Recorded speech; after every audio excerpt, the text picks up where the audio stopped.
मैं मंटो नहीं हूं कि अभी लास्ट एपिसोड चली ड्रामा खत्म हो गया। ये आपने सुकून का सांस लिया।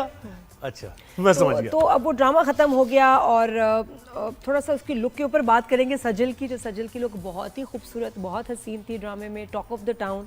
तो उनके मेकअप आर्टिस्ट साजिद वहाब से एक तो बात करेंगे। दूसरा हम बात करेंगे थोड़ी राय लेने के लिए, एक्सपर्ट ओपिनियन फ्रॉम समवन जो समझते हैं, जो कि खुद भी तहरीर करते हैं, खुद भी राइटर है, बिल्कुल ठीक है ना, वजन को, कैरेक्टर्स को। तो उनसे हम बात करेंगे और वो बताएंगे कि उनको ये ड्रामा कैसा लगा, इसमें कहाँ कमियां नज़र आईं, कैरेक्टराइजेशन में, स्टोरी में, और क्या बेहतर हो सकता था। And was he happy with the ending. बिल्कुल। और जो टाइटल है इसका, जो ड्रामे का नाम है, क्या उससे वो स्टोरी उसके साथ चलती रही या नहीं चलती रही। तो ड्रामा राइटर अली अफजल हमें ज्वाइन करेंगे, जो कि इस ड्रामे से मुताल्लिक, इसकी तहरीर से मुताल्लिक बात करेंगे। और मेकअप आर्टिस्ट साजिद वहाब भी होंगे हमारे साथ। तो दोनों को वेलकम करते हैं। पहले साजिद से बात करते हैं। हेलो, कैसे हो साजिद वहाब? मैं ठीक हूँ, आप बताएं आप कैसी हैं? मैं, तुम कहाँ हो अभी और किसका मेकअप चल रहा है? कोई शूट पे हो ड्रामे की कहीं? मैं I'm in Murray right now. We are shooting for a new drama इस सनम सईद का, और उसी में मैं बिजी हूँ। अच्छा, मिस मारिया का यही हो रहा है। बहुत सर्दी है। बड़े एनर्जेटिक लग रहे हैं भाई साजिद आप, माशाल्लाह बहुत। मंटो तो कंप्लीट हो चुका है। इट्स अ न्यू ड्रामा, अभी आएगा इंशाल्लाह। अच्छा, ये साजिद इस लुक के बारे में बताओ। ये इतनी जबरदस्त लुक थी, कैसे क्रिएट की? बहुत खूबसूरत। जरा मेकअप का बताओ, तुम अपने हिसाब से जादू कैसे दिखाया? बहुत प्यारी लग रही थी माशाल्लाह Sajal. Thank you so much Nadia ji, thank you. Makeup कैसे आपका भी करता हूँ, आपको पता है। बस मेकअप स्टार्ट करते हैं और फिर एक लुक क्रिएट होता है। हाँ, ये था कि कुछ सोचा था थोड़ा सा कि कैसे क्रिएट करेंगे। ड्रेस को देखा था, सजल को और सनम दोनों को। सनम का लुक चेंज करना था बिल्कुल मुझे, और मिस मारिया जैसा ही, सनम मारिया जैसा ही दिखाना था, थोड़ा डिफरेंट दिखाना था। तो मैंने उनके बालों को थोड़ा टेक्सचर में दिया ज्यादा। अच्छा, सज्जल के बाल बता, देखो साजिद शादी का सीजन चल रहा है बेटा, बता दो ये बाल कैसे बनाए थे? ये मायरा खान वाला वो वाला मसला जो है, आंखें उड़ गई थी, और वो वाला मसला तो नहीं हुआ? बड़े सही थे ये बाल। थैंक यू नादिया जी, आप हमेशा मेरे काम को इतना अच्छा कहती हैं। बस क्रिएट ऐसे किया कि नदीम भाई ने एक बड़े अच्छी सी एक्सप्लेनेशन दी थी, उसको समझा मैंने, और फिर उसके हिसाब से उनकी स्किन टोन, उनके बाल, उनकी साड़ी कैसे डिजाइन होगी, पूरा क्रिएट किया। और सजल के साथ भी इस तरह था कि शादी के लुक के लिए शी आस्क मी, सो मैंने वो बहुत अच्छा, कोई खास मेकअप प्रोडक्ट्स का इस्तेमाल किया इसमें? बेस जरा बता दो, मैं तो डायरेक्ट मत बता रही हूँ कि भाई हेल्प करो। बेस कौन सी थी, लिपस्टिक कौन सी यूज की? मेरे पास आयना ब्यूटी की बहुत अच्छी सी चीजें आई हुई थी। कुछ उन्होंने पीआर भेजा था मुझे, उनकी लिपस्टिक मैंने बहुत यूज की है इस प्रोजेक्ट के अंदर। और आवर ग्लास की कुछ चीजें थी, और बेस थी वो मैं लामेर यूज करता हूँ ज्यादा, मुझे वो पसंद है। Very nice. और ये लिपस्टिक कौन सा शेड था भाई? लिपस्टिक बड़ी प्यारी थी। Charlotte Tilbury, the medium one. Medium pillow top. तो अब साजिद, मैं चाह रही हूँ कि एग्जैक्टली नहीं, मैं देखो हम आएंगे तुम्हारा। सजल ने कौन सा मेकअप इस्तेमाल किया एग्जैक्टली, हमने बताना। वो हम पूछेंगे। आई शेड कौन से थे? आई शेड कौन सी किट थी? I'm gonna recreate this look बहुत जल्दी। हाँ। और फिर मुझे मेरी शूट पर लोग बुला रहे और हमारा हाय साजिद। अच्छा, बाल बताओ, ये जो बाल ऐसे जबरदस्त, इस तरह ये जेल का इस्तेमाल था इसमें या वो वैक्स थी? किस तरह बाल ऐसे? हल्का सा मूस था, मूस मैं यूज किया था to hold the curls, because पूरा दिन गर्मी में शूट होता था, और उसके लिए बस ये किया। और उसके अलावा इतना कोई खास वो नहीं था कि बहुत मेहनत करनी पड़ी लुक के ऊपर। लेकिन हाँ, प्रोडक्ट्स मैंने हेयर प्रोडक्ट्स बहुत कम यूज करता हूँ क्योंकि बाल बचाने होते हैं थोड़े मुझे। मेरा थोड़ा ऐसे चलता है। साजिद हमारे साथी अभी जा तो नहीं रहे ना, तेजी में तो नहीं है ना? सारे सवाल हो जाएंगे अभी और भी आपके। मैं बहुत मसरूफ हूं, मेरी लुक हिट हो गई है। अली अफजल, आपको भी वेलकम करते हैं शो पर।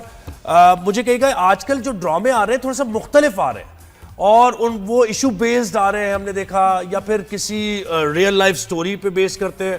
तो इस पर आपका क्या कह रहा है? हेलो एवरीवन, कैसे हैं आप? ठीक है जी जी बिल्कुल जी। रियलिस्टिक ड्रामे आ रहे हैं, ये तो शुरू से ऐसा ही आ रहा है कि हम यही सुनते हैं कि जो सोसाइटी में हो रहा है वही दिखा रहे हैं, वही कर रहे हैं, वही लिख रहे हैं, वही बता रहे हैं। लेकिन सोसाइटी में तो इससे ज्यादा भी 4 कदम आगे चीजें होती हैं, उनको सेंसर करके ही लिखा जाता है, सेंसर करके ही बताया जाता है। अगर मुझसे पूछते हैं तो ये जो ड्रामे का टाइटल है ये स्टोरी को मैच ही नहीं करता। मेरे लिए इसका नाम होना चाहिए था मैं डॉन नहीं हूँ। और दूसरी बात ये कि इसका जो मेन कैरेक्टर मंटो का है, मेरे लिए स्टोरी में वो एक स्पोर्टिंग कैरेक्टर है, मेन क्यों लग रहा है सही। क्योंकि उसकी कास्ट मेन है हमायूं, इसमें हमायूं की जगह आप किसी और को ले लेते तो ये मेन स्टोरी डॉन्स की है।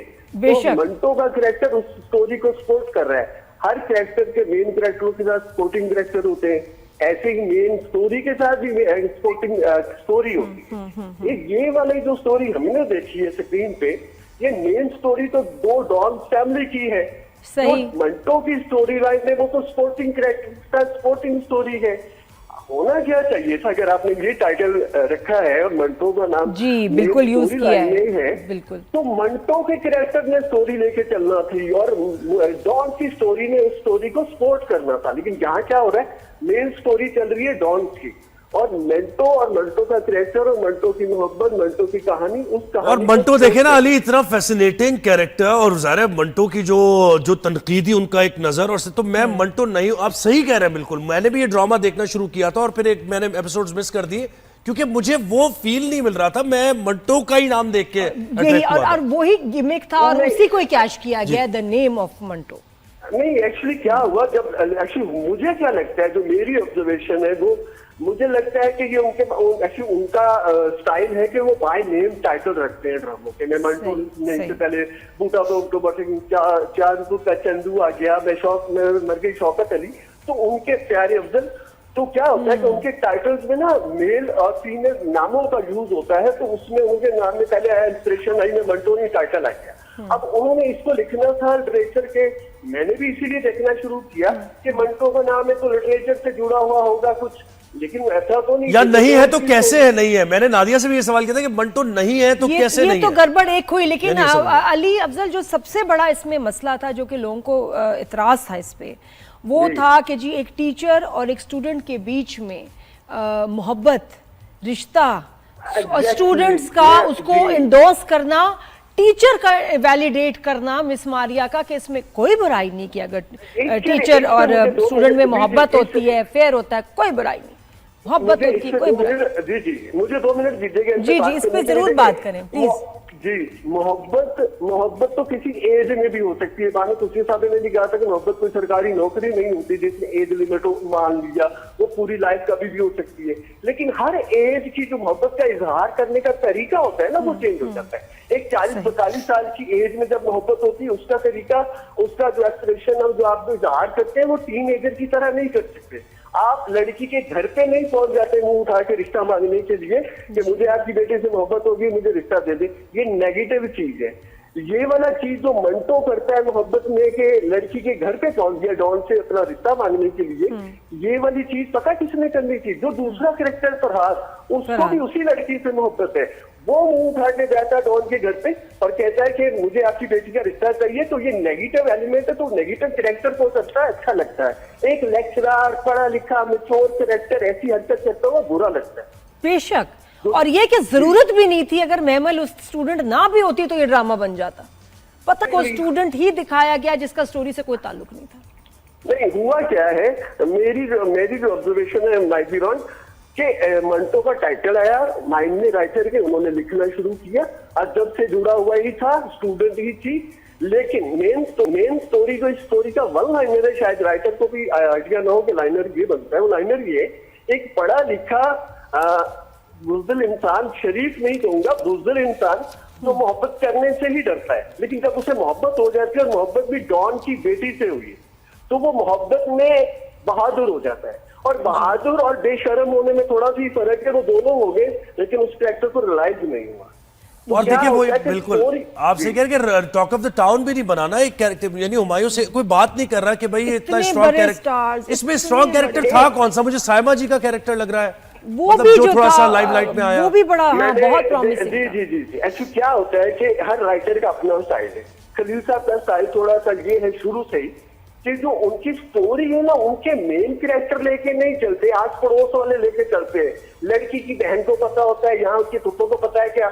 एक चीज और है, लड़की को शुरू में यूनिवर्सिटी नहीं भेज रहे थे, फुप्पो जी ने जिद की और उसका यूनिवर्सिटी जाना अलाउ करवा दिया। और मैंने ये सोचा कि जब ये मंटो की मोहब्बत में पड़ेगी तो सबने कहना देखा यूनिवर्सिटी इसलिए नहीं भेज रहे थे। अरे यूनिवर्सिटी ने उस कैरेक्टर का कुछ नहीं बिगाड़ा। जो घर फुप्पो तक बैठी है ना, पूछती मंटो कैसा दिखता है, कैसे खाता है, कैसे चलता है, उसकी बातों में उस कैरेक्टर का तुम्हारी तरफ किया है कि उसके बारे में इतनी बात हो रही है। दूसरा ये कि मंटो को नहीं पता उसको किससे मोहब्बत है, लेकिन उसकी पड़ोसन को पता है। वो मंटो कह रहा है मुझे नहीं मोहब्बत है, नहीं आपको मोहब्बत है, जबरदस्ती करवा दी बातें कर करके। इधर मेमल के साथ भी ऐसा ही है, जान बात कर रही है।